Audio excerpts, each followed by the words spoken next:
I am inherently selfish and self-seeking and negative.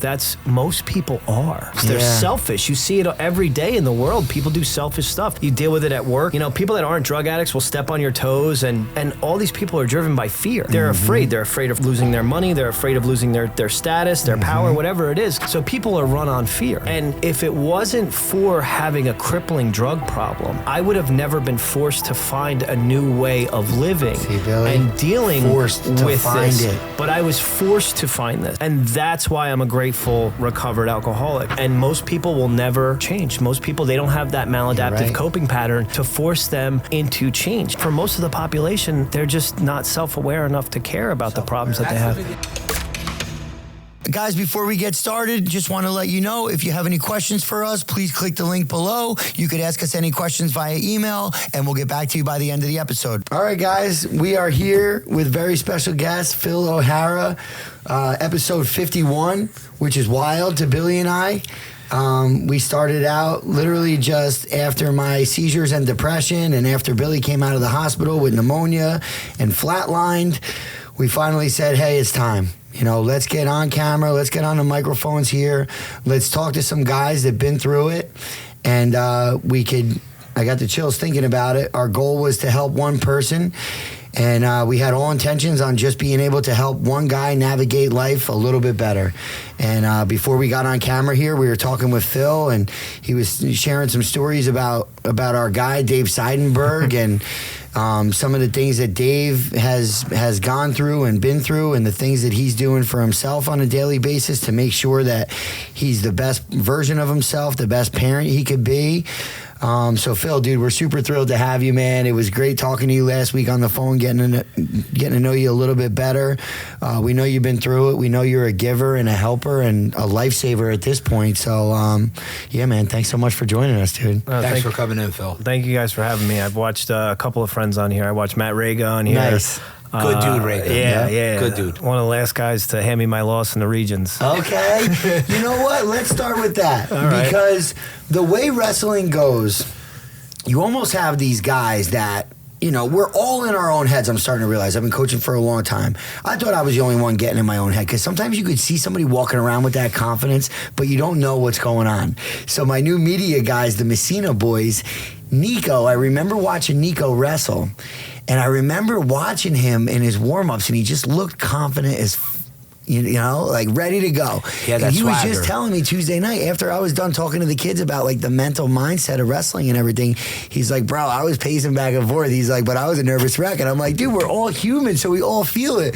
But my point was, we get into the competition element, and we don't really, some of the guys we know from club, or we know from when we're kids, and then you wrestle against somebody and you don't know like what their mental state is like, what they're going through outside of their life, and then you could reconnect with these same people that may have like left you in the bleachers, left you crying under the fucking bleachers, ended your season, ended your career, and it's like, yo, remember those days? Yeah, we thought it was the biggest thing in our life, wrestling, winning a wrestling match. Now we got some common ground. We realize it's much more than just wrestling out here. Phil actually off camera was just sharing a story about him and Seidenberg, Dave's freshman year in districts, right? Yeah. And then full circle, they became close friends. Exactly. That's how it goes. Yeah.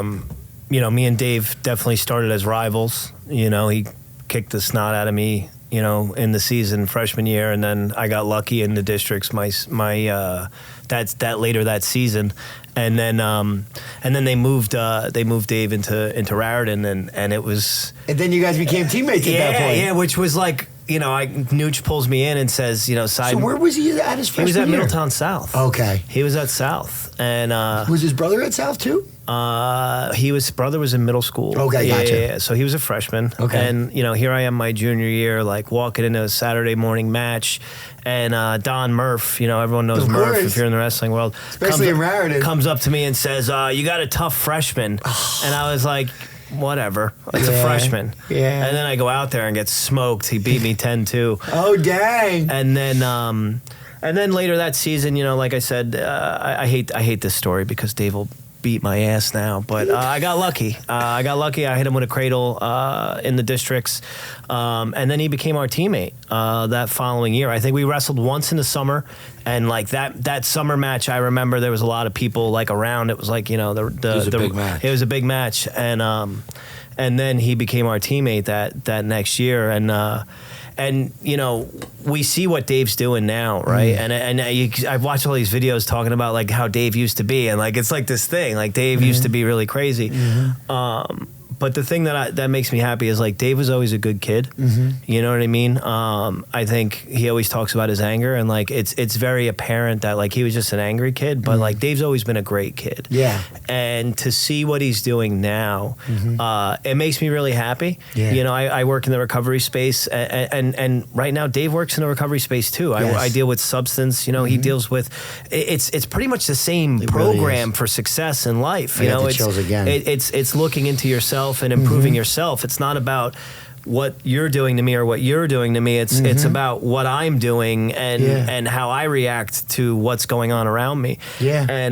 And you know, watching Dave's videos and seeing what he's doing, I was telling you before, it makes it so much easier to talk to him because he's been putting himself out there and getting so vulnerable. Yes. So at Nooch's, at our coach at Raritan, Coach Nooch, he had his retirement match this year. So we all came back for it. And you know, we're talking about like 20 years I've almost been out of high school. And so I got to see all my old teammates and the younger guys that were, you know, in the stands watching us when we were kids. And we're all, you know, grown now, you know, a lot of us have kids. And when I saw Dave, it was so much easier to quickly open up. Yes. When we had one-on-one time about like where I felt like I was falling short as a father and as a husband.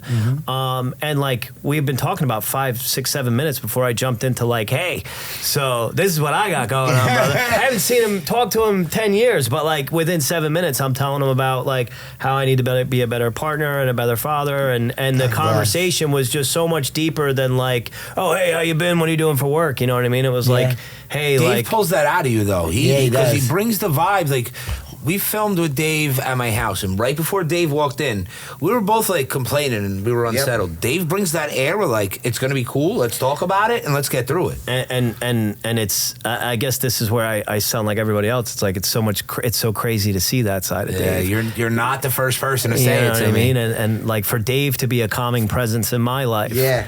You know, and you know, we don't talk a lot, but when we do, it's meaningful and it's powerful, and there's, you know, and it helps me a lot. So yeah, that's incredible. We were both kind of going back and forth. We did 2 episodes in one day, and like there's a lot of like angst. Like I don't really feel it today too much. I got here late, so I kind of was feeling a little anxious on the way here, but we were both feeling like a lot of angst. Billy been going through a lot, and it's just like thinking about the time block in like the middle of the day. It's like a lot. And that day, so Billy and I were kind of like just 3 hours. Yeah, it was gonna be like 3 hours, and you know, Billy and I were kind of just suburbs bitching. We get wrapped up in some of this suburbs bullshit that we think is really hard, but it feels hard, but it's not. In the big picture, it's not. And Dave just came back with like this glow, like this aura. And that was after he went to the wrong place. He was late, unfazed. Cool as and then I actually talked to him after that day, and he said that he does like these calming things for himself. Like if there's a certain topic or conversation or certain energy, like he'll like close his eyes and like ground himself. I'm like, dude, that's so amazing. But I was thinking the similarities you were talking about between like recovery of like a tangible substance, like, hey, pills, these drugs, alcohol, like you could see that. And the recovery, the spaces that you guys are in are very similar. The thing with the mind is that like you can't see it. Like you could be smiling walking around. Like when I was super depressed, like nobody knew it. They're like, dude, you're so positive. I'm like, yeah, I'm smiling, but like you can't see it. You know what I mean? It's like in your mind, and like your mind is so powerful. And what I've been learning through here a lot and through Dave and like a lot of other things is that like our mind is so effing powerful. And when it works against you, it is such a friggin' bully. And I saw a video yesterday that was like, I think it was like a coach or whatever, and he was basically saying like, would you talk to your family member the way you talk to yourself? Would you talk to your best friend the way you talk to yourself? Yeah. Why would you talk to yourself that way? You'd never talk to someone you love in that manner. And I was like, holy shit, like my self-talk is whack a lot of times, you know? I think it's Jim Rome, and my coworkers make fun of me like when I pull a client aside and client says, I can't do this, I can't stay sober. And I'm like, well, you know, this is a Jim Rome, direct from Jim Rome, which is, you know, your brain is like the earth.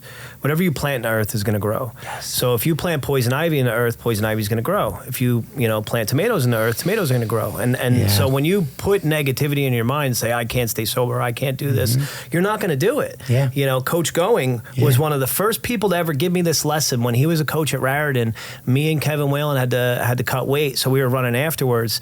And Coach Going is screaming at himself, saying, shut up. And me and Kevin are like, and Coing's young. He's like 26. Like this was like one of his first coaching jobs. Yeah. He was fighting, like he was like doing MMA stuff.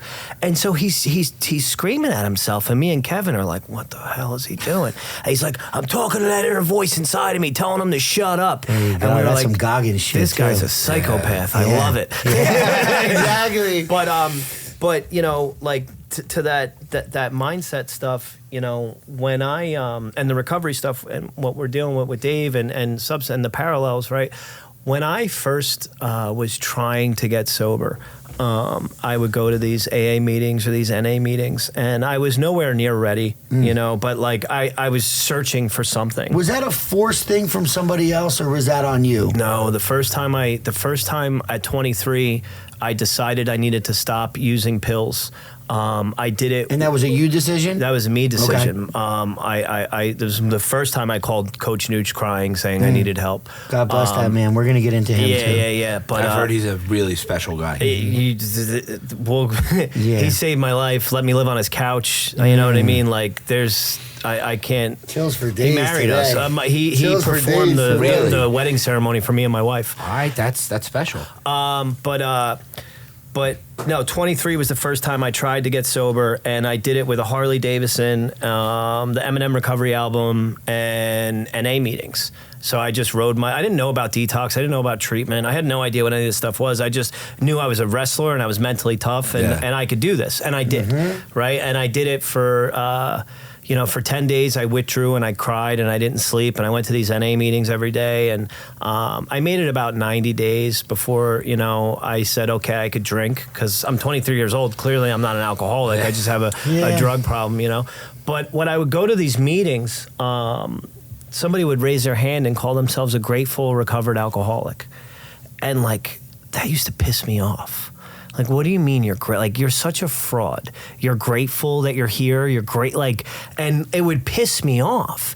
I could see that. And I didn't, that was 23, 24, and I didn't get it till I was 28 when I finally went to rehab and got the real help and dealt with the underlying causes and conditions to my addiction and all that. But you know, it took me a couple of years of sobriety and being, you know, in the rooms to understand what that meant, right? I am inherently selfish and self-seeking and negative. That's most people are. Most people Human brain goes to the worst case. They're just worry. about themselves. They're selfish. You see it every day in the world. People do selfish stuff. You deal with it at work. You know, people that aren't drug addicts will step on your toes and do things, and it's like Game of Thrones in the corporate world, and all these people are driven by fear. They're afraid. They're afraid of losing their money. They're afraid of losing their status, their power, whatever it is. So people are run on fear. And if it wasn't for having a crippling drug problem, I would have never been forced to find a new way of living and dealing with this. But I was forced to find this. And that's why I'm a grateful, recovered alcoholic. And I have gratitude. See, but now that all shaped that view, right? So you had to go through that struggle. And most people will never... they'll never change. Most people, they don't have that maladaptive coping pattern to force them into change. Dude, you got to give yourself credit for that. So like Dave's maladaptive coping pattern was anger, and his anger was causing him pain, right? He would yell at his kids or whatever it was, that the next day he would wake up feeling that shame. And that shame is what forced him to change. But for most of the population, they're just not self-aware enough to care about the Self-aware problems. That's the biggest thing. They'll never we get talk better. about that all the time. Yeah. You've got to be self-aware. Like Danny Reagan, who I know you were just on his podcast, saw which that. I was on as well. And we had Danny on here. Yeah, great Danny kid. was a great guest. You know, they're doing amazing things at Relevance. And, you know, listen, there but for the grace of God go I. I am very self-aware of who I am. That doesn't mean I'm doing things right. I know what's wrong. I know what's right. I know that I've been in a funk. I know that I got to get myself out of it. Whatever it is. But being self-aware of that is half the battle. A lot of these people sit there and be like, yeah, I'm fucked up. I'm sitting here banging out pills every day. But they never take control of the situation. It might have taken you 5 years from the start to get into a program at 28 and figure it out.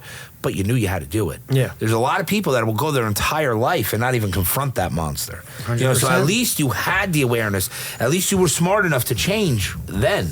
I don't know if Yeah. you call it smart. When I loaded up an intravenous needle and looked at my arm and realized I was going to stick it in my arm, I was like, "Well, we're going to rehab pretty soon here. Not today, but So- eventually." Hey, something had to put you over the edge. that was it. You know, and We're almost grateful on here, or at least we really try to be grateful and aware of these pain point moments that force us to improve. And like I went on this, like I couldn't get out of bed for like 72 hours. Now I didn't go to AA 9 years ago, but I was, and like people close to me are still a little bit naive to how much I was partying. And, you know, everybody wants to say, oh, you weren't an alcoholic. And my thing is like, well, I wasn't making good choices. You know, and I was on it way more than you guys know on the daily for years. And there's nothing good on that label. And now I have like serious beef on alcohol now. Like I'm not anymore like where I was at over the course of the last almost 10 years in May, where I was like self-shaming that I couldn't keep my thermostat at 70. I go fucking hard. What do you want me to tell you? I go hard on Pringles. I go hard on Oreos. Like now I've really shifted my diet, and I'm like, I went all in on that because I can't have one fucking Oreo, and like I can't have one Miller Lite. I have a you know theory. what I mean? I have a theory on that. What's that? On the Oreos? I love Oreos. I think we see a lot of wrestlers that I was have going to ask you about that. issues, Yeah. right? And wrestlers either do really well or you hear horror stories, right? There's very There's few really no like middle ground. I right? know. And I believe that you have a predisposition if you're a wrestler for some type of addiction, and here's why. A normal person would not go through the sport of wrestling. A normal person would not enjoy cutting weight. A normal person, and we've seen them, like star athletes on other sports, we like get them into the room like you're going to be a great wrestler, you're going to fill this hole in the lineup. They go to 2 practices and they're like, you guys are out of your minds, I'm not doing this. Because they don't have that underlying cause and condition that makes wrestling good for us, right? So the first bell that we ring is winning, right? Winning a state champion, winning the sectional against Del Val was one of the biggest highs I've ever felt in my life, right? I wrestled up a weight class. I beat a kid that I wasn't supposed to beat, and that match was all over the newspaper. Like, that was a euphoric moment. I'm glad that you brought up selfish, not to cut you off, but you brought up selfish, but you just brought up the team title. Like, that's my shit. Like, I'm all about the team aspect of the sport. 20 years later, you know we're what I mean? all like we're all together. Like you know, Kevin Whalen is I think he's down in Louisiana. He just like got like a commander of a ship title. I forget what it's called, but like he's on the other end. Yeah. He's in the Coast Guard. You know what I mean? Sagos is Sagos and Putnam are together in the DOC. Awesome. Timmy Cool's out in Connecticut jumping out of airplanes, skydiving. Like you guys are part of something together that was special. And we all know where each other are. And like I don't. The only one I talk to is Richie Bryant. That's because he's the one who got me into treatment, and we both work in treatment together. And me and Richie are, we work together on a daily basis. Now, was Seide on the sectional team? He came. So we won the section my junior year, and I really think the only reason why I stood a chance in that district final is because he teched me or majored me earlier in the year. So he walked into that semifinal match like this was going to be a cakewalk, and we just came off the biggest upset in state sectional history. That's right before districts. You're feeling it. We were peaking, and you know that South team. You know they didn't have the team.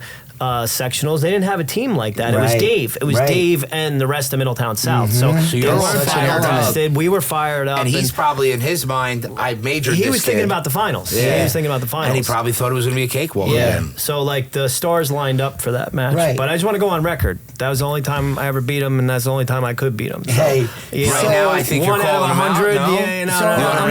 No? I'm actually glad that you brought that up about the wrestlers, because my theory was more what was like internally through me, my career ending, and like the people that were around me in 2008 when the season was over. And you had the guys that kind of knew right away, and they put their foot on the gas towards the career, and it was like, bang, they're killing it.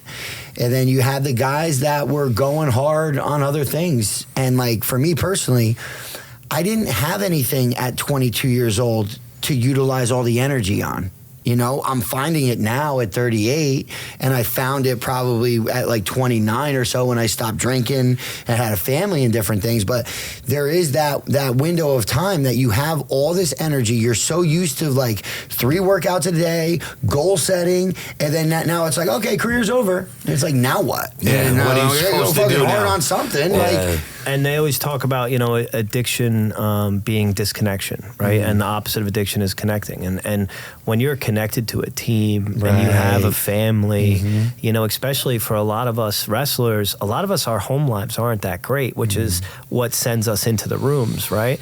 And then you lose that family, you lose that disconnection after high school. now it's just you. And then it's just Your you. decisions, your thoughts. And then the real world hits you. And then, you know, people in your family die or things happen. And those unfortunate life events that beat you down over the course of your life, they start happening without the support of the people that you had. Right. And again, thank God Coach Nooch made himself a father figure in my life. Yes. And, you know, unconditional love. He'll always be there for me. Like, I knew that at a young age. As a 15, 16, 17-year-old kid, I knew this guy was going to be a part of my life for a long time. And what really trips me out is, like, Nooch was young.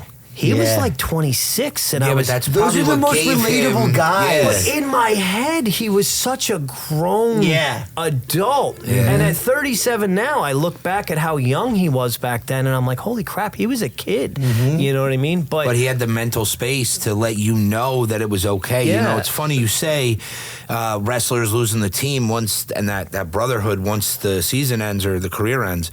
You know, our friend Nate just hosted a Marine meetup in Atlanta, and he does it yearly for that reason. A lot of veterans come home, their commitment is over, and they feel alone. And whatever battles they're fighting, they think they're doing it by themselves. So Big Herc sets up this thing where he gets all his Marines together. They just let each other know for a week that I got your back. So it's kind of like what Nooch instilled in you, that he's still going to be there for you. Because we happen to talk about wrestling because that's our thing. But what I just thought of is, what about the military guys that fall into this immense struggle? They had probably more camaraderie than you guys did winning sectionals. Their whole life was structured. Maybe they went to war, they saw some things, but their brothers were around. They had people to talk to or cope with, or whatever it may be. Now you're a civilian. Now you're back in your own and mind. Everybody's gone their separate ways. Everybody's gone out of state. Your tribe is gone, and now you're just there alone with your own, thoughts and maybe some guilt on the way war went down, or some doctors writing you scripts, and it's a tough. Very similar. So it's not just the wrestling that has that type of and it's the connection that what you guys do here. We spoke on the phone, and just like Dave, it was very easy to jump right into a conversation with you without fear of what you were going to think about the crazy things that go on in my head or in my life, right? Yeah. Because, you know, like I always get in my head, like, why are you doing these podcasts? Like, if people knew how crazy you really were, like, nobody wants to hear from you. You know what I mean? Everybody's crazy. Everybody's fucked But up. that's that negative self-talk Yes. that we all have, right? Yes. So I know that that's the crazy in my head trying to stop me from doing what I need to do. But like when you do things like this, it's much easier to connect. And I think that's why a lot of men are having a hard time, is because I don't want to tell you. Yeah, I'll tell you 90% of what's going on, but I don't want to tell you that last 10% for fear of what you guys are going to think. Yeah, but it's the opposite for most people. Most people will tell you 10% of what's going on and leave out the other 90. Yeah, that's so true at too. least, you know, at least in my experience, so at least you're sitting here and you'll tell us 90, whether it's with a microphone or not, whether it was just on the phone with Pete, you're willing to open up. So I'm willing to open up. Me and Pete talk. And listen, I'm not great at expressing myself. Maybe I'm giving people 75% of what I'm going through, but it's more than fucking 10.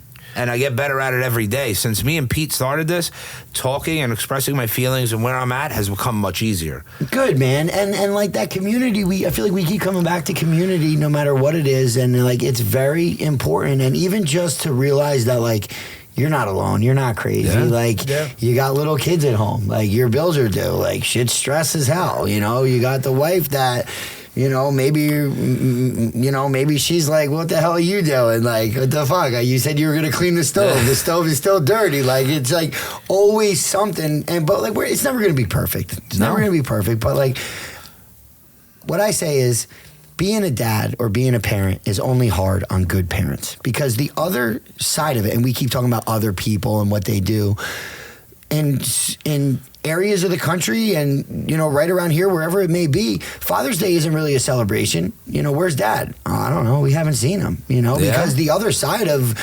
having a hard time being a great parent is packing up and moving to fucking Minnesota. It's like, oh, all right, that's easy. Now... Yeah. You know, until your kids are all grown and don't know who you are. Like, I'd rather stay in the tough, getting fucking yelled at by my little daughter every morning, trying to wake her up before school. Bro, war than is just doing pack my up and daughter's go. hair every I know. morning. Oh my God. I got this it's the detangler worst. spray, game changer. Yeah, we have I hit that. her on the way out. Josephine is easy. Rosie, no matter what you do, you just touch her hair. You could just touch it with your finger, not even a brush. The girl is losing her shit over and over. My wife's been she's been a stay-at-home mom for the first 2 years, but now she's taken job interviews because she's ready to use her nursing degree and go to work. So I had to drop the baby off at daycare last week, and it was the first time I had to do the hair. Bro. And like, Bro, it's was rough. like- I was Especially like- for a guy like me or you, nothing going on up here. the first thing I said was like, can we pay the daycare lady like a couple extra bucks and I'll just Come drop get her her. off all crazy? You know what I mean? She's Right. like, no, you got to learn how to do this. So I did the whole thing, and like Nice. I got it, but like I didn't twist enough times. Right. You know what I mean? So I it's hit too it once, loose. 2, and then that was it. Apparently, you're supposed to do it like 5 more Yeah. times and then like stick it in, because by the time we got to daycare, it was all crazy. Yeah, And I and just. then like your wife could see it on the No, camera. I looked right at Miss Ashley and was like, Miss, that's what we call the nanny. Oh, good call. I said, Miss Ashley, you got to fix this because my wife's picking her up. She's going to Yeah. kill me. So just take, she's like, I got you, sweetie. Yeah, what used to happen to me last year Shout out to was Miss Ashley. they had photos and stuff like from the classroom. And like, you know, Abby is the secretary at Middle School South, so she's out of the house at like 6:50. So it's like daddy daycare every single day. Yeah. And what would happen with last year was like she'd be in there with bedhead. Because I'm just trying to get everybody out the door. Like, we barely got here on time. So Abby would, like, send me a screenshot, and she's like, can you please work on the hair, like, a little bit? Like, her hair's all sticking up on the side. I'm like, oh, shit. Yeah, but at least you got the kids there, you know? And listen, Yeah. Abby's super supportive. Yeah. She knows what it is. She knows that you tried. Yeah. It's not like you didn't try. She never really gave me No, flack I know, for it. She's yeah. just like, dude, like, You gotta do better. Our daughter's got bedhead out here. Like, come on now. Like, wait, at least you got her clothes on. Yeah, Like, you Yeah, know? my wife is super like, you don't let your daughter out of the house looking like that. Right. I tried. I'm Listen, like, she still looks adorable. Yeah. It's So, fine. last night we had the ELC, the Adelphia pre-K program. Okay. Mary was the chairwoman for the book fair. They had an author reading, so she had to go early. I'm taking the girls and Max. We load up. I think I got everybody ready. Josephine looks adorable. She's got a nice little dress on. There you go. Her shoes, we get there, and she goes, you were supposed to put pants under the dress. Oh. I said, why would I do that? She goes, you'll see. Josephine is walking around the entire time picking her dress up. Now, ignorance on my part. She says, All I put the pants on the table. I said, well, at least she doesn't look like a train wreck. You know, I probably would have hit her like, hey, there was no written instructions, so that's right. Where's the manual? Yeah, you didn't. We got it done. My wife knows me at this point. There needs to be a play-by-play written manual, like instructions of. There's a lot going on up here. If you don't make me fucking focus in on it, we're gonna have Phil, a how many problem. kids do you have? I have one daughter. Okay, and how old is she? She's 2 years, 3 months. Okay. Ada Rose. God It's bless. her first kid, and it's so cool now. Yeah. How did everything change for you? Like like the day at the hospital when she was born. Like, so everyone talks about birth and being a father is like this magical experience, right? So like you're walking into the process, like waiting for this white light moment when you see your kid, right? That was not my experience. Right. So. a lot going on in there too. So thank God my wife's in nursing school, and she told me that the baby was going to come out blue. Thank God she told me that. Nice heads up. Because in my world, blue means Narcan, and that's bad, right? Right. Yeah. Okay. So like that would have been sheer panic. Oh my God! Yeah, Like okay. I've had to Narcan somebody. So like good call on the buffer Thank there. God she said that, because when the baby came out blue, I was like, oh wow, the baby really is blue. Bro. And had I not known that, I would have been freaking out. You got right? the cord on there. Then they take the baby over to the table, and they're trying to suck the fluid out. And we had a C-section, right? So, but then they start doing like sternum rubs. Oh, boy. And I'm like, this Freaked is out, this yeah. is like an overdose scene right now. You know what I mean? So now I'm focused in on the kid on the table, right? Just like, and I hear a couple of cries, no cries, couple of cries, no cries. Then I hear a consistent cry, right? Boy. So now I'm like, okay, I could turn to my wife. Well, she's getting her guts put back inside of her. I can't see that part, but there's a hormone dump that happens in that process. So I look over at my wife, who's smiling at me and her arms are out, but she's twitching like this. Also scary as shit. Horrible. Now you're thinking I was like, oh, geez. another overdose She's like- situation, she seizure looks or like, something. She looks like a crazy person, like, and I was like, holy shit. So now I look back at the She kid. can't help. Yeah, no, this is all wrong. This is all wrong. So, Bro, I can relate to this at so many levels. so then they wheel me out with the baby, you know what I mean? And they're doing the footprint thing, and like now I'm looking at my kid, and like she's doing like the cross-eyed baby thing, like she's fresh out, like 10 minutes out, you know what I mean? And I'm like, holy crap. But I don't feel the thing. I don't feel that thing that everyone's talking about. You were on full reaction mode, though, So dude. You I- didn't nah, get but I the- have a theory on that. I'll share after Phil I was does. thinking about your So- stuff. well, I was in shock still. Yeah. But so then I start thinking to myself, standing over my daughter, am I broken? Is there something wrong with me? Why don't I feel the thing? And then, we get through the night because we had the Fuck baby. the thing, bro. Well, hold on. So we had the baby at like midnight. You know, they take her out, whatever, and it was like 7:30, 8 o'clock the next day. And I left the room to like go get something, and all of a sudden it just like hit me, and it was like this wave of emotion, and like I felt the tears coming, and I was like, oh cool, Here it is. I'm not broken. I was just in shock. Adrenaline. I just couldn't feel anything. But now, yet. did you connect with that baby like in the beginning? Oh yeah, like we did the whole skin to skin. Yeah, but like for me, I'll tell you why I ask. For me, I had 3 kids. He's got an interesting. Every one of them, I knew I was supposed to love. But I didn't really have that connection. Because, like, they need mommy. I know I love you, but, like, I don't know you. Right. Now, Rosalie, she was an emergency C-section. Her heart stopped. We're in the room. They rush Mary down. I get dressed. I get in the room. The baby's already coming out. That's how fast it happened. She looks at me for, like, reassurance. And I couldn't give her that reassurance because the baby came out covered in this stuff. The baby was like painted black, and she wasn't crying. So I like gave her an awkward half a thumbs up while they ran out of the room with this kid. So fast forward, Rosie had some gastric and some lung problems. They work it out. She comes home after 17 days in the hospital. Hated me. With a passion, hated me. I know I love her, but I wasn't able to hold her. If I held her, all she wanted was her mother. Yeah. Me and Max built a super bond at that point. Yeah. Now, fast forward today, Rosalie is my homegirl and loves me. But for me, my experience, especially with her, was that first like year where they're really committed to mom, and I know I love you, but I don't know you, and you don't really know me. But once we started vibing, like, in my mind, I am super dad because all they want, Max, all he wants is me. Rosie, all he wants is me. I mean, they love their mother with unconditionally. But there are things today that I can afford them or things that I can do for them that my wife can't. My wife can't go fix Max's bike. I can. Like, I have my position now. They say that genetically or science, whatever it may be, that the dad has this playful nature within them that the kids really feel. That the mom, they feel other things, comfort, food, like they all get that like other I think stuff. I think but it was the like, dad has this play element of like joy, and like it makes sense because now I'm like, oh, all right, that's why like my kids I are just always had to chasing get me to around. that point where they could appreciate me. You know, at 8 months old, when Max, Joey, or Rosie are crawling around just looking for mommy because they need milk or whatever, and I'm at work, I didn't have that role. Then they got personalities, they started moving, and now I get to fill that exact role that Pete's talking about, and that's when I started connecting, like really connecting with my kids. Yeah, when it got to like the 18-month part, it got like so much cooler. Yeah. Right? You know, like definitely the infant phase. And I tried to break my phone about 4 or 5 months into it because now I go to work all day long. My wife stays home all day long.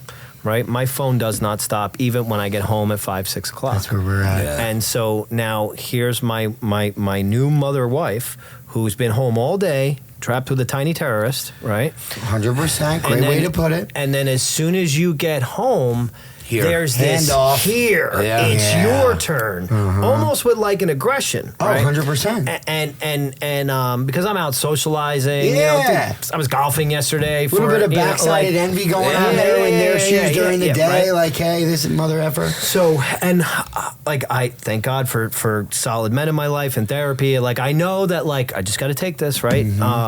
And so she goes to the gym. And then I get a phone call, and it's you know, an individual that's trying to help their family member, and they're in crisis too, and I remember that.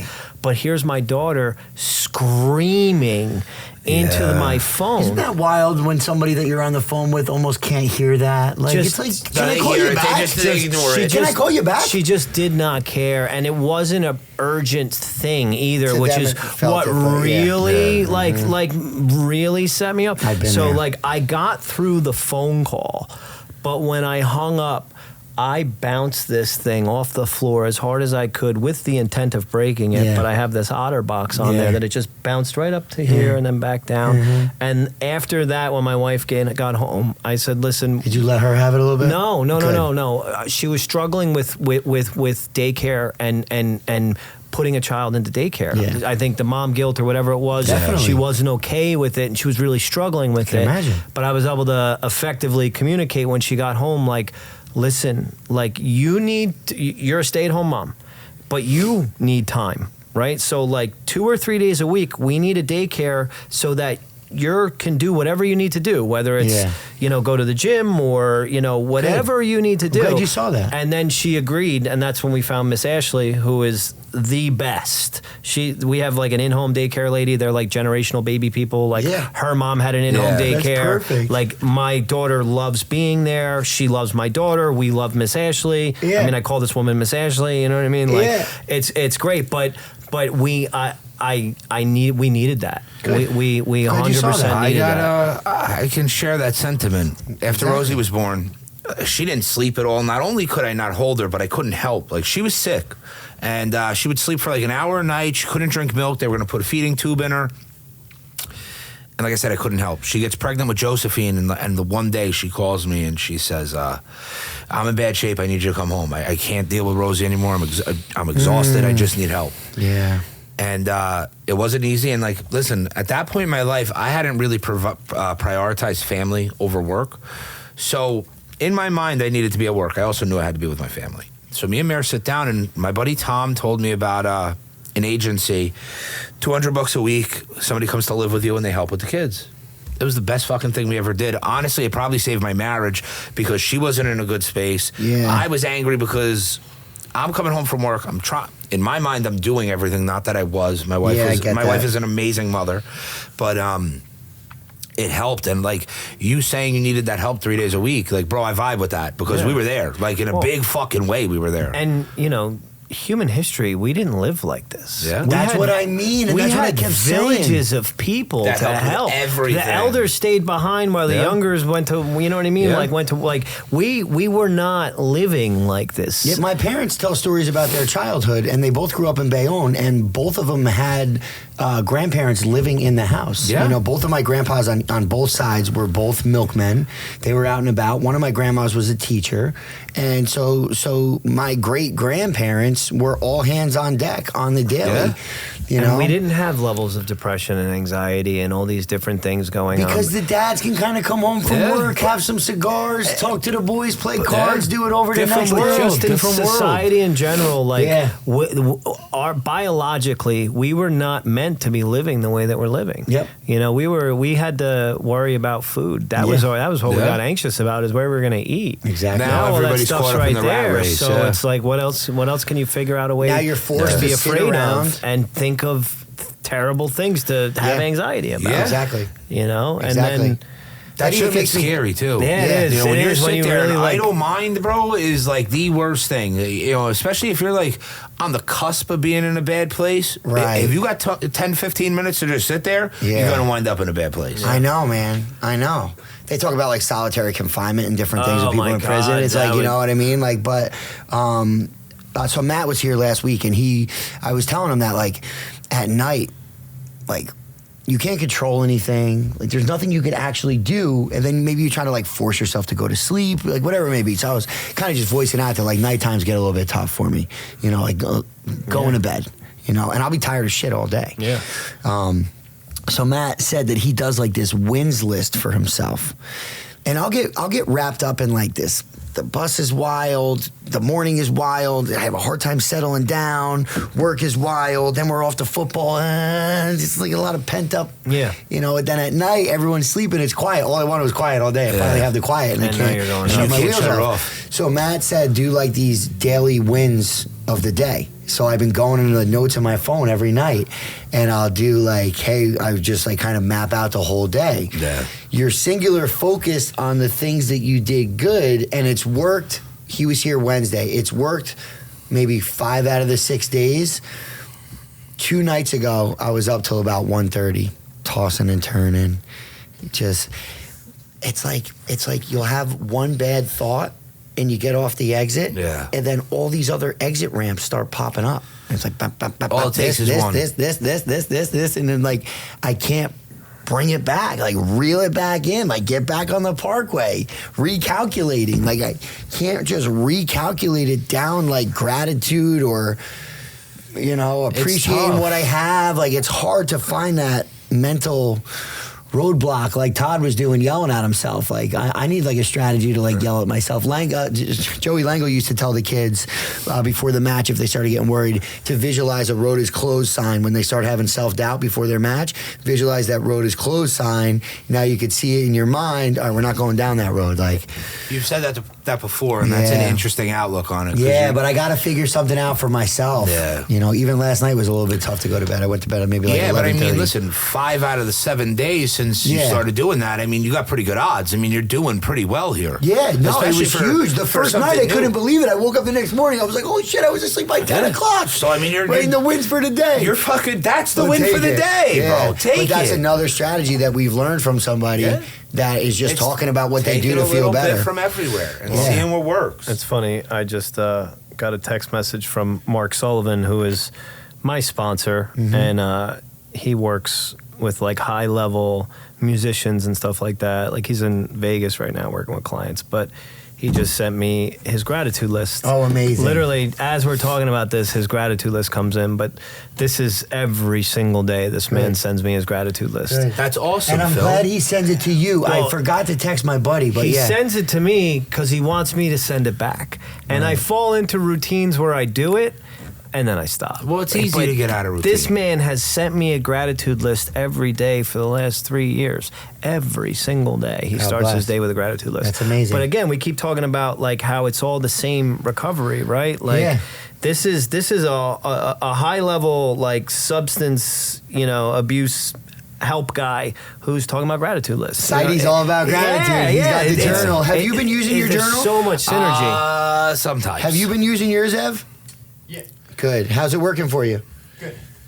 Yeah. Feeling better because of it? Yeah, I gotta be more consistent with it. Consistency is another thing. Consistency is key. But why was it so easy for us to consistently get effed up? Like consistently drink alcohol? Because it's easy. Because there's an instant gratification with it. Yeah. You feel that instantly. Well, I'm not going to write something down, get up and say, holy shit. The other thing is, when you feel like shit, you will write stuff down. That's back to the force to be better. What happens when you feel better? You're fine. Stop. You're good. You stop and we see this with mental health too. People are on, psych meds and they feel great. And they're like, I'm done taking the psych med, and then they go off. And we're, it's just, we move at the rate of pain. Yeah. That's it's true. It's true. It's almost similar to the gym. Like I've been at it consistently, back to consistency. It fucking shows too. Monday through Friday for months. I mean, I have had like 90 logins at Planet Fitness, so like whatever that is. But either way, I'm only talking about that because I think that a lot of people will feel good, maybe not necessarily see the results yet. And I was talking with Nate. Nate said the results come in about 6 months. Yeah. So I think a lot of people, not to keep comparing society overall, it's like, why am I doing this? Like I've been going for months. I still look the same. I got the same body fat. Like, F it. And it's like, no, man, keep that consistency going, and then you'll see the results. Yeah, but that's why it's easy to give up, or why it's easy not to journal. Because if I eat that fucking Crave case, I'm gonna feel terrible in a few hours. But it tastes fucking delicious. Listen, we discussed it here a couple weeks ago. I was going through it with my mom. The kid caught fire at work that day. We were just going through it. I ordered a fucking Crave case. I housed probably 15 fucking cheeserburgers. Good night. And don't trust a fart after that. No, well, don't trust shit after that, period. Because once that's in you, it can come out either end. And you know you're going to fuck yourself up. You know that it's not good for you. You know you're going to feel like shit, but there's something soothing about it. I feel like Taco Bell fits that same realm. Yeah, it does. Like, you this is a bad have idea. a podcast studio next to a McDonald's. I'm in the back, crushing chicken nuggets. Yeah. The one thing I was texting Dave that I was happy that I was able to kick was the Red Bull. Oh, good. I was drinking Red Bull every single day. They're so good, though. I haven't had one in a long time, but those are good. Yeah. They taste good. I used to drink the tropical one. Yeah. I like the original. I was a straight Marlboro Red kind of guy, Just give me the caffeine, dark blue Red Bull can, That's my shit, though. Give me the Cowboy Killers, That's my shit, man. The original Red Bull tastes delicious, I think. Yeah. How many Red Bulls are you on these days? Maybe one a day here that's and not there. Bad. Maybe. That's not bad. Billy was ripping on me about my coffee intake years ago. Bang, Red Bull out. Dude, I was just waiting for the kidney stones to happen. Yeah. I was on like 12 to 15 coffees a day. When Pete told me that, I was fucking shocked. Billy was judging me. Yeah. Well, like 2 Red Bull doesn't really compare to 15 coffees. No, I'm not saying it's a comparison. I'm just saying, you shouldn't have judged me for that. No, I'm not judging you. What I am judging is the fact that I had no clue that you were ingesting that much caffeine. I can't drink that much water. Bro, how blind to this could I have been? I mean, I was around you a lot. I never noticed that you had to be up fucking here. I have anxiety. I can't sleep. I don't know why. And I'm sitting here like, man. Well, that's what I was going to say for me not sleeping. I had no idea he's drinking 15 cups of coffee. I probably do 3 or 4 at this point,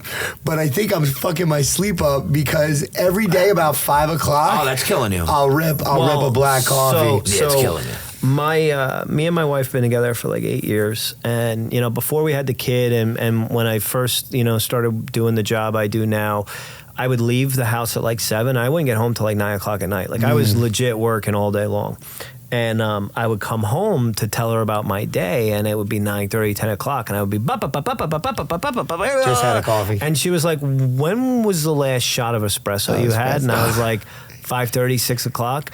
And it was like 2 years into our relationship where she figured out, she's like, let's try not to do one after 3. Right? So now I have this window where I'll drink my coffee in the morning, and then I'll get a triple shot somewhere between the hours of 12 and 3 o'clock. Okay. But if I don't get that in by 3 o'clock, I can't have it. Like that's right. Good call. I know I can't have that. Self-awareness. I missed the window, and I'm like, crap, I can't get it. What time do you usually go to bed, though?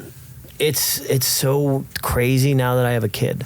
because my wife's got us on like the schedule. Like we're schedule parents. Solid. You know what I mean? Some people like judge the schedule parents. No, Bro, people I've judge seen me. some We of your freestyle. stories, by the way, with the crib. She put went one viral. out. I don't remember what happened. She went viral. Can you tell us what went down that day?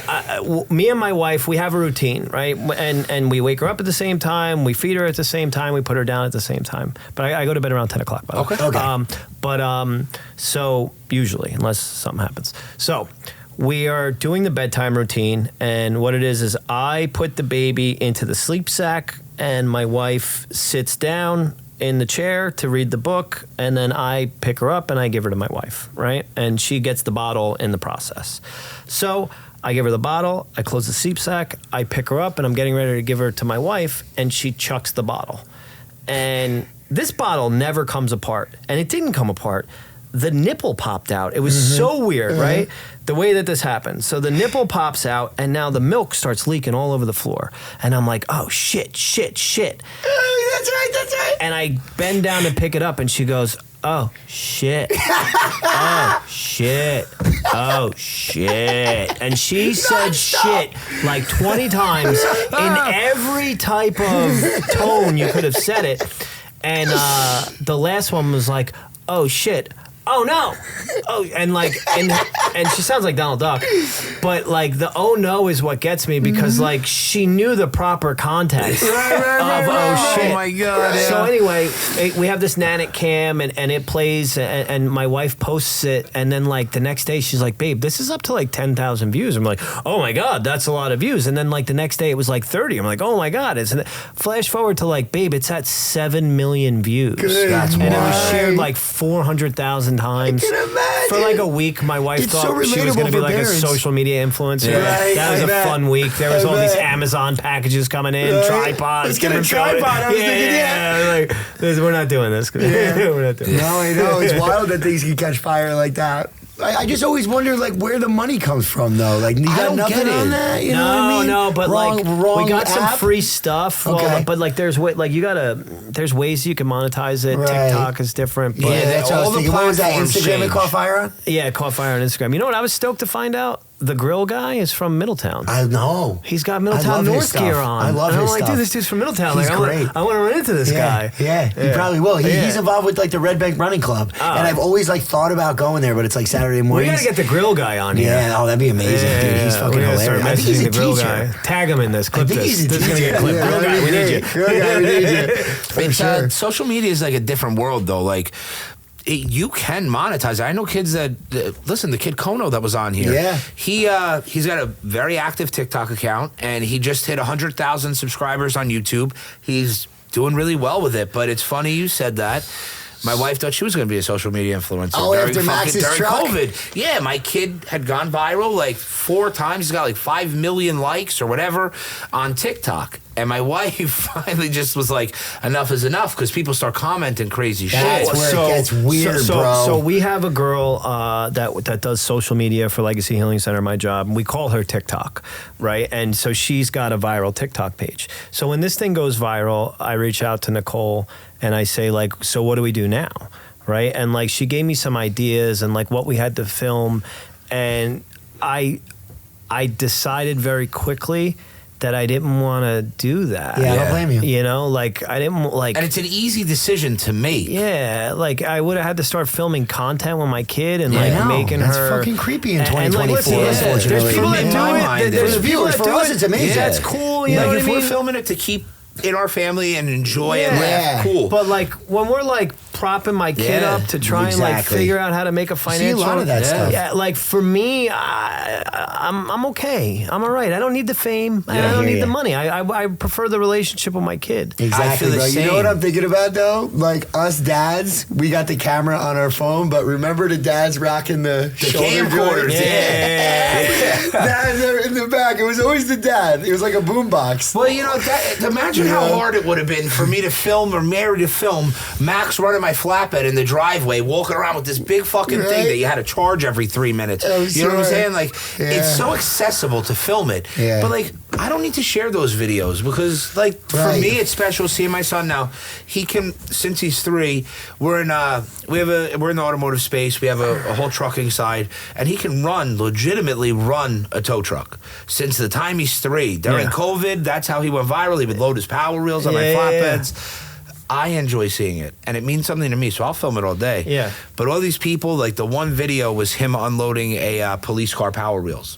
And it was in the height of like the anti-police sentiment, and people started commenting ACAB and then like saying a bunch of shit. And I didn't know what that meant. I had to Google it. And it meant all cops are bastards. Yep.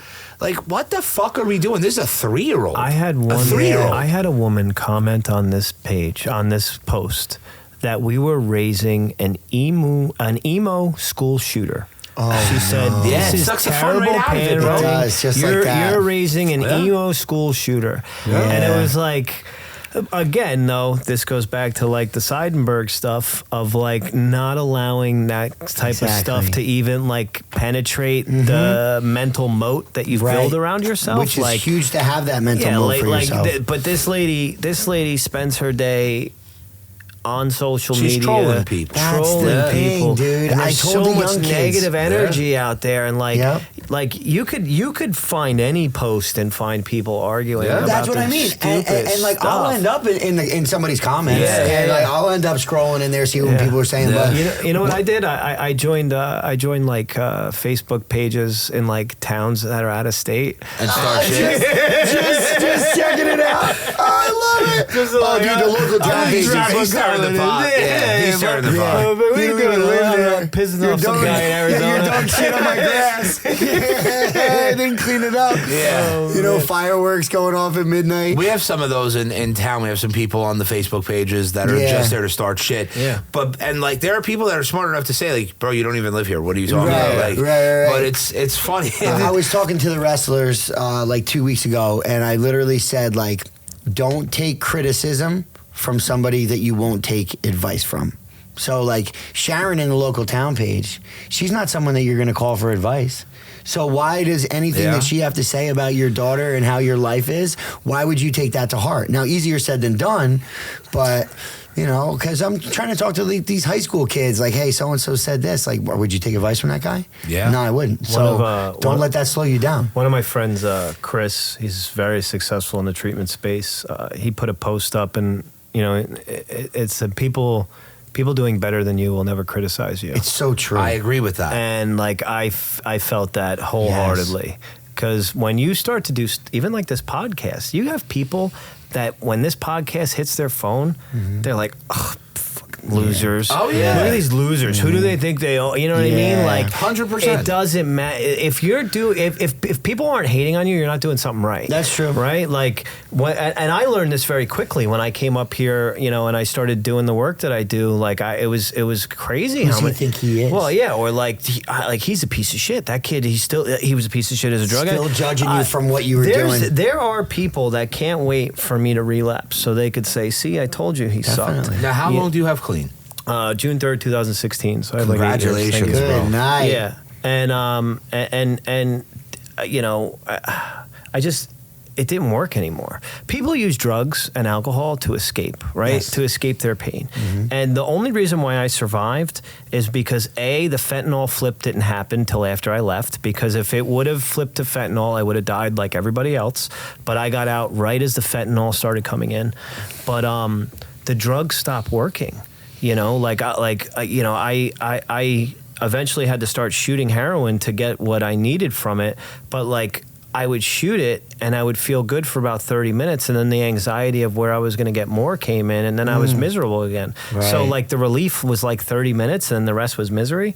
And then finally, when the pain got great enough, and the fear of withdrawal and death became, the fear of death became greater than the fear of withdrawal. Right.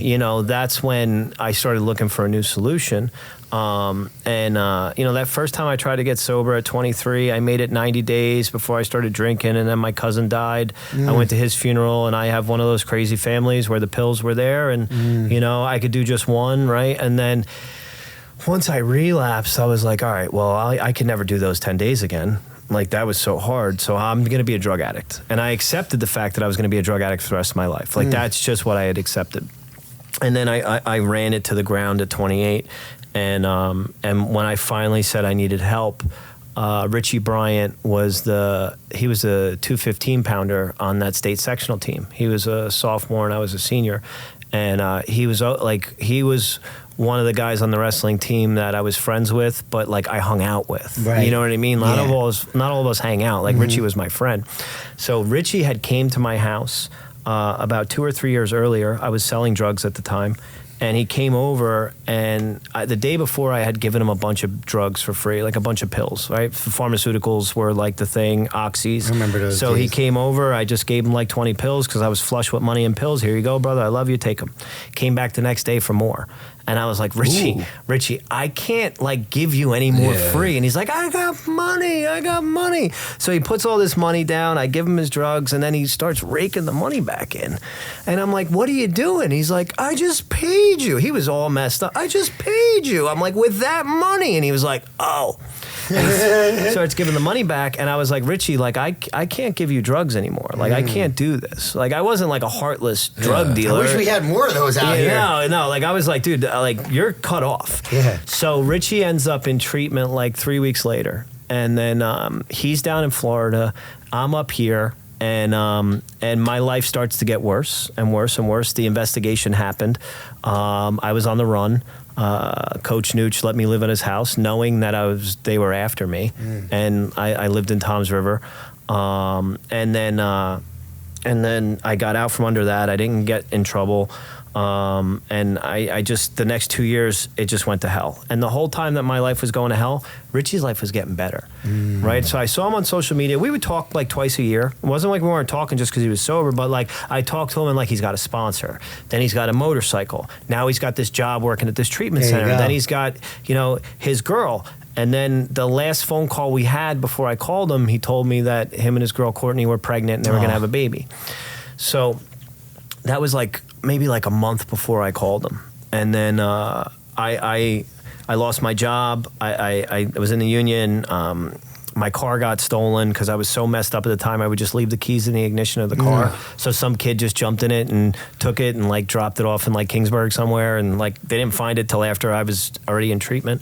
And then I got arrested twice in one night in Hazlitt by kids that I went to school with. That had to be rough. Oh, yeah, That had to be rough. yeah. It was, like my friends are standing around me like, what are you doing? So I called Richie and I said, dude, like I need help. And he said, I've been waiting for this phone call, And I said, listen, I don't have insurance. I could pull my pension or my annuity, whatever. I could pull my 401k and I could pay you guys, but it's going to take a couple weeks. But like I need to get in now because I'm going to die. Richie calls me back like 10 minutes later and says, I just went into my boss's office and we got you a scholarship. Damn. Get on a plane and do what you're told. And I got on a plane the next day and I got to Amethyst Recovery Center in Port St. Lucie and I started, and I was so broken. Like I was just so broken. I was dead. I was dead inside. I was walking death, and I was down there and I was in treatment a couple of weeks and Richie would come to the center and I felt like a little more normal when Richie was there. Like, because like you're 28 years old, you're in a treatment center, all your friends are getting married, they're buying houses, you're a loser. Now you feel like you're more a loser. You know what I mean? I'm in treatment. But then when Richie would come, I felt like a little bit less of a loser. Yeah, You felt some hope, probably. Yeah, Because yeah. you're looking at an example that you know. like the So like when he came in, it really like jolted me and like, I love that. And the one day we're sitting in the smoke pit and he says, you're not going back to New Jersey. And I said, what do you mean I'm not going back? He said, no, you're going to stay sober and you're going to work in treatment. Like, I'm having a baby. I need help. Like, I need help doing my job. And I was like, yeah, I mean, I hate construction. You know what I mean? Like, I got unemployment. So for like the next 6 months, no matter what, I have unemployment coming in and super cheap rent and halfway, like, run it. I have nothing to lose, right? Everything behind me was on fire. So so I started doing that, and then the babies, this was the cool part was, I got to hang out with him and Courtney like through the pregnancy too. So like I was going, I had unemployment. I was waking up. My aunt got me a $500 1995 Honda Civic. Boom. No AC. You got some wheels, spray painted black. But you It had a head unit. Roll up windows. Roll up window, Nice. and it had a head unit and an aux cord. So that car was awesome because I could listen to music, whatever I wanted, right? I love it. So I'm waking up, I'm going to the beach in Port St. Lucie, I'm going to the noon meeting, I'm going to the gym, I'm meeting Richie at the gym, and then at night he had to do rounds for the sober living. So I'm with him at night, and it's like 7 sober livings, and like we had to go in and make sure that nobody was high or drinking, and like, at 28, like I don't have much recovery to offer these people, but I was that guy that could walk into the bar and be like, that guy's got drugs, and go up to him and be like, what do you got? And be able, like, I just had that ability. So I did rounds with him for a while, and then the baby comes and he calls me and he says, listen, I just went into Pam's office and said that I need help and they're going to hire you. And like, I didn't have much time sober. Like, it was totally against. Pam did not want to hire me. I'm sure. Because I was just in treatment. I was just out of my mind, and Richie put his name out there and said, like, I need his help. That's incredible. And so my first job in treatment was just going around at night and making sure people weren't high. And that, to this day, was the most fun job I've ever had working in treatment. Now, do you think that responsibility helped you stay sober? So 100%, right? So I would go into these houses, and I didn't have much to offer these kids recovery-wise because I was still figuring out myself, going through the steps. Like, I was still figuring out my own stuff. I still am figuring out my own stuff. And but I remember one day there was this kid, Jake, and he was in his room, and everyone's playing Xbox, and he's like in his room. He's like this young kid, like 20 years old. And so I go in there and I'm like, dude, what's up? Like, you all right? Like, you get clear, something's wrong. He's like, no, man, my girlfriend's not talking to me. And like, again, I don't have recovery advice, but like, I'm 28. I have like life advice, right? So I'm like, how many times have you called her and texted her over the last like 48 hours? He's like, like, and he shows me the messages and it's like all unresponded. 100%. I said, buddy, don't call or text for the next 4 or 5 days. He's like, what do you mean?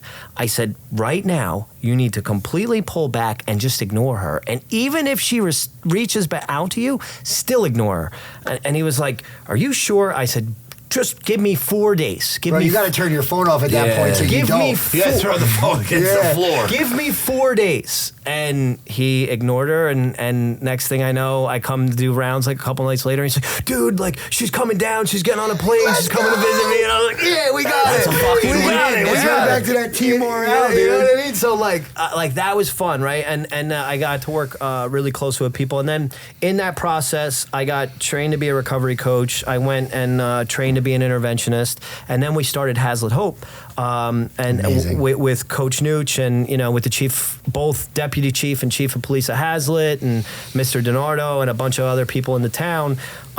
We do interventions at the police department.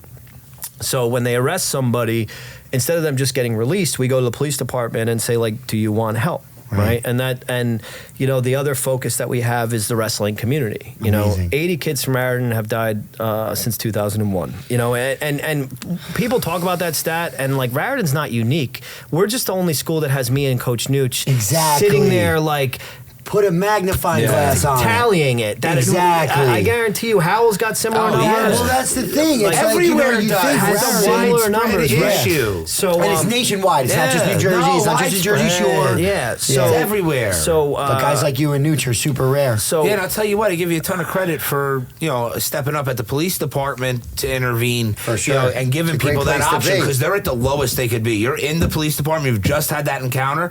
Now you're offered an option out. And Danny Regan and his mother used to do the same thing at the Howell Police Department, and they had great success with that. They were one of the first ones to do it in New Jersey. I love that. And then,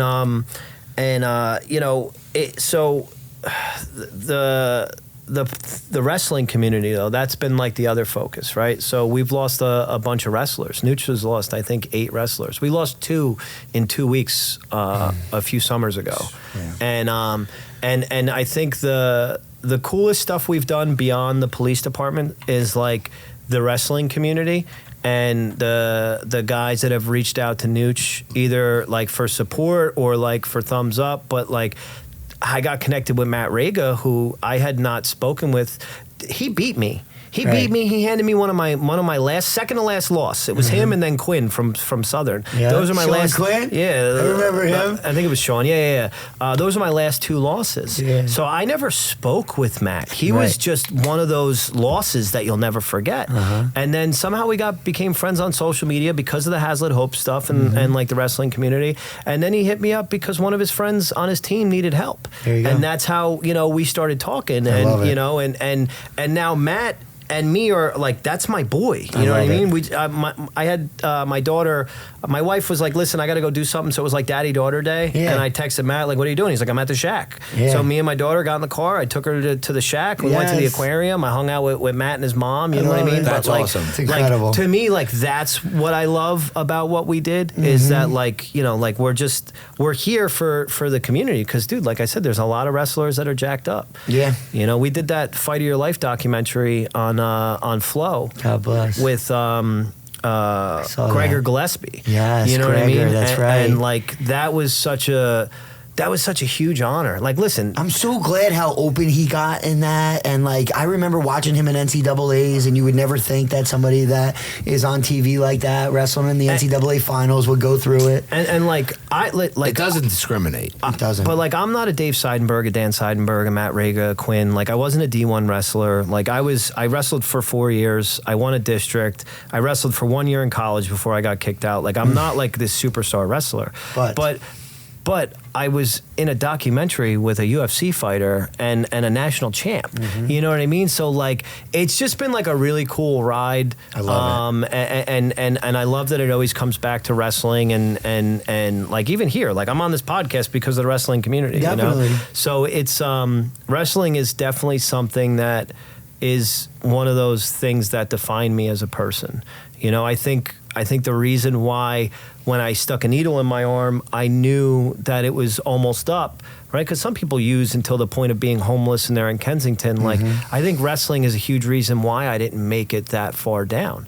Because at that point, in my head, I'm like, what are you doing? Like, this is not who we are. This is not who we built were. differently. Yeah, I'm built You had different. to channel that. Yeah, and then once I got sober, I knew that I was going to do well. Like once I figured out how to, get my shit together, I knew that nobody was going to outwork me. You're I'm not- battle tested. I'm You've not been the- through wars already. I'm not the smartest guy. I just work harder than most people around me. Like, that's it. I just work harder. I love it. I will work harder, and sometimes too much harder, to the point Yeah. where my wife hates my guts. Right. In a good way. Yep, for sure. I get that, bro. When she sees I that, get she doesn't really. I don't know. I get that. Yeah, Hey, man, amazing stuff, dude. Amazing stuff. You got any more final remarks for us, man? Yeah, Want to put your contacts in there for anybody struggling? Yeah. So my phone number, if you need help, is 772-206-1528. That's my cell phone number. I'm not afraid to give that out. It rings day and night, and we'll figure out a plan. Right? I don't think I've ever left a situation in worse shape than I found it. You know what I mean? And then keep doing what you guys are doing here, because like I said, like it makes it easier to open up to people. Like you're helping people and you don't even realize it, right? And just the way I was able to jump into a conversation with you the other day should tell you, because like we didn't really know each other. No. I knew who you were, and like I watched the same with you. podcast, you know what I mean? Like we were around each other, but like I never really had a conversation with you till the other day, but I was not afraid to go right into some real deal stuff that we deal with as husbands and fathers, you know what I mean?